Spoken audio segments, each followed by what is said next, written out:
সবাইকে welcome. This is the second day in Benaras.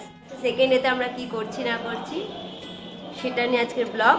সকাল সকাল উঠে রেডি হয়ে গেছি এবং কাশী বিশ্বনাথের মন্দিরে মহাদেবকে পুজো দিতে, পুজো দিয়ে ব্রেকফাস্ট করব। আশেপাশে কয়েকটা লোকাল সাইট সিন রয়েছে। বেনারস মানে তো ঘাট আর মন্দির, তো সেরকমই কয়েকটা মন্দির আর কিছু ঘাট ঘোরার প্ল্যানে আছে। ইভিনিংয়ে যে প্ল্যানটা আছে সেটা হলো লোকাল মার্কেট ঘুরবো, কিছু শপিং হবে। তো চলো আজকের ব্লগটা স্টার্ট করছি। বেরিয়ে পড়েছি মন্দিরের উদ্দেশ্যে।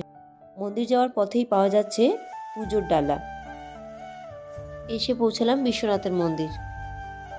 মন্দিরে ঢোকার জন্য জেনারেল লাইন ছাড়াও মন্দিরের যে নিজস্ব ওয়েবসাইট, সেখানে গিয়ে 250 টাকার টিকিট কাটলে একটা সেপারেট লাইনে ওরা দাঁড়াতে দেয়, যেটার জন্য মন্দিরে ঢোকার এন্ট্রিটা একটু জলদি হয়। তো আমরা এখন সেই লাইনেই দাঁড়িয়ে রয়েছি। ঢোকার পরে গেটের কাছে একদমই ক্যামেরা অ্যালাউ করছিল না। Somehow we manage some clips, যদিও পরে প্রিমিসিসে অনেক ছবি আমরা তুলেছি। মন্দিরটা জানো তো একটুখানি, কিন্তু চারপাশে 4টে গেট থাকায় এত বড় এরিয়া হয়েছে সে বলার নয়। চলো তোমাদের একবার দেখিয়ে দিই কি বিশাল এরিয়া। এই জায়গাটায় ছবি, ভিডিওগ্রাফি সবই অ্যালাউ করছে, কিন্তু মন্দিরে ঢোকার আগে ক্যামেরা, জুতো সব কিছু সাবমিট করে রেখে তবেই ঢুকতে পারবে। সারা বছরই এখানে কম বেশি প্রচুর ভিড় থাকে, আর অকেশনের টাইমে তো বলাই বাহুল্য। আমাদের পুজো ডান, এবার আমরা বেরিয়ে যাব মন্দির থেকে। বেনারসের ন্যারো গলির একটা স্পেশালিটি হলো দারুণ সব ওয়াল পেন্টিং। যে গলিতেই যাবে সেখানেই ভীষণ সুন্দর সুন্দর পেন্টিং করা, আর এইসব পেন্টিং দেখতে দেখতেই আমরা কাশী বিশ্বনাথের মন্দির থেকে ফিরে এলাম হোটেলে। আর এখানে নুপুরদি খাওয়ালো পিঙ্ক পেয়ারা।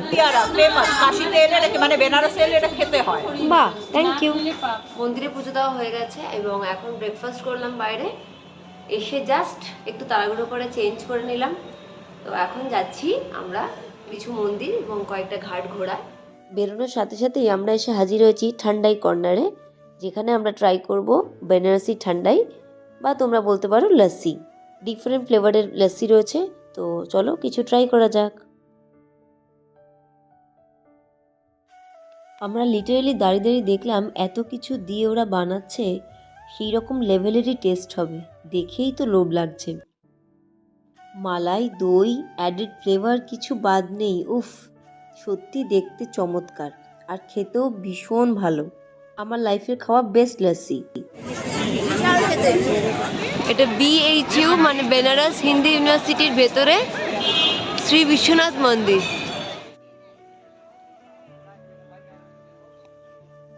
চলো এই মন্দিরটা টুক করে একটু ঘুরে নিই।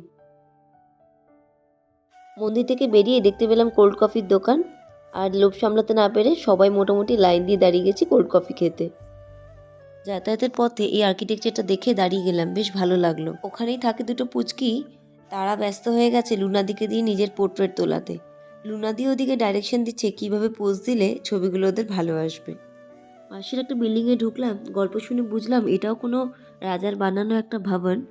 এখন এই মুহূর্তে কিছু যোগীরা বসবাস করেন এবং আশ্রম হিসেবে এটা ইউজ হয়। এবার আমরা এসেছি দুর্গা মন্দির।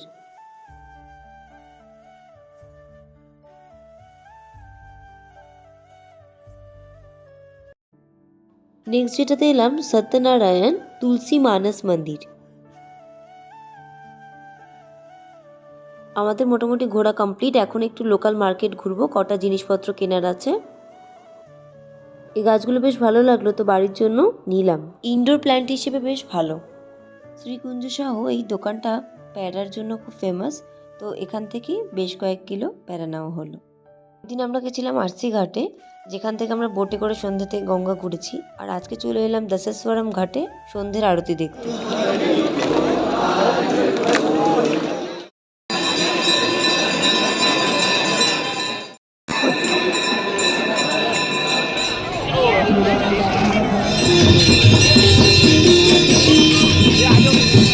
এই সন্ধেবেলা ঘাটের আরতি দেখতে ট্রাস্ট মি ভীষণ ভালো লাগে। বারাণসীর এই ভাইবস ইন্ডিয়ার আর কোনো প্রান্তে পাওয়া যায় না। এটা সত্যি অতুলনীয়। এখানে ফুল দিয়ে প্রদীপ বিক্রি হচ্ছে, যেগুলো মা গঙ্গার কাছে ভাসিয়ে মানুষজন তাদের মনের বাসনা প্রার্থনা করে নিচ্ছে। আরতি দেখার পর চলে এলাম মার্কেটে একটু শাড়ি দেখবো বলে। দাম क्या 1090 क्या प्राइस है इसका? हाँ 2390। শাড়ির মার্কেট ঘুরে ডিনার করে এবার পান ট্রাই করার পালা। ভীষণ ভালো ছিল পানটা। আজকের মতো রাতে রেস্ট নেব। আজকে নেক্সট ডে সকাল, বারাণসীতে থার্ড দিন। ভোরবেলা উঠে চলে এসেছি ভোরের বারাণসীকে দেখব বলে।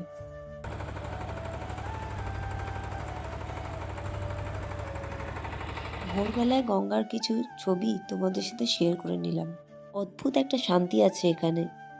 খোঁজ নিয়ে জানতে পারলাম গোধূলি চকে এই অনিলের জর্দা খুব ফেমাস, পান মশলা ভালো পাওয়া যায়, তাই কিছু পান মশলা এখান থেকে নিলাম বাড়ির জন্য। ব্রেকফাস্ট করে ফেরার সময় আবারও দেখতে পেলাম পিঙ্ক পেয়ারা, কি সুন্দর কেটে রেখেছে দেখো। চলে এলাম রামনগর ফোর্টে, ফোর্টটা ঘুরে দেখব। ফোর্টের ডিটেলসটা তোমাদের সাথে শেয়ার করে নিই। এখানে এন্ট্রি ফি হলো ফর অ্যাডাল্টস 80 রুপিস আর ফর চিলড্রেন 20। তো এখানে তোমরা যেটা দেখবে মেনলি সেটা হলো মিউজিয়াম।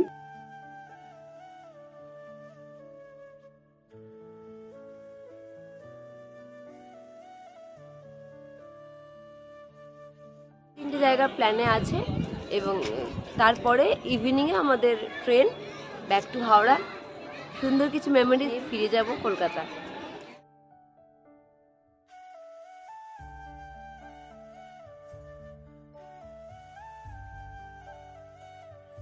ফোর্টের ভেতরটা যেটা রয়েছে মেনলি মিউজিয়াম, পুরনো হেরিটেজ কার, তারপর পুরনো যে জামাকাপড় রাজারা পরতো 19th সেঞ্চুরিতে, তারপর 1875-এর টাইমের যে রাইফেল, ডাবল ব্যারেল রাইফেল বা 4 ব্যারেলের পিস্তল, সিঙ্গেল ব্যারেল রাইফেল, এগুলো সব মিউজিয়ামের ভেতরে রয়েছে।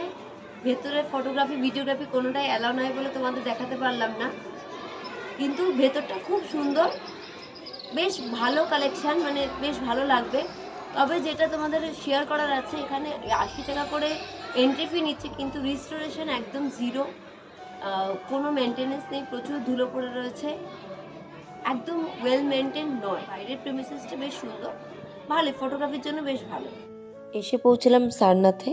এটা একটা সিগনিফিক্যান্ট বুদ্ধিস্ট সাইট আর ভেতরটা ভীষণ সুন্দর। বারাণসীর এই সারনাথ বুদ্ধিস্টদের খুব পপুলার একটা তীর্থস্থান বলা যেতে পারে।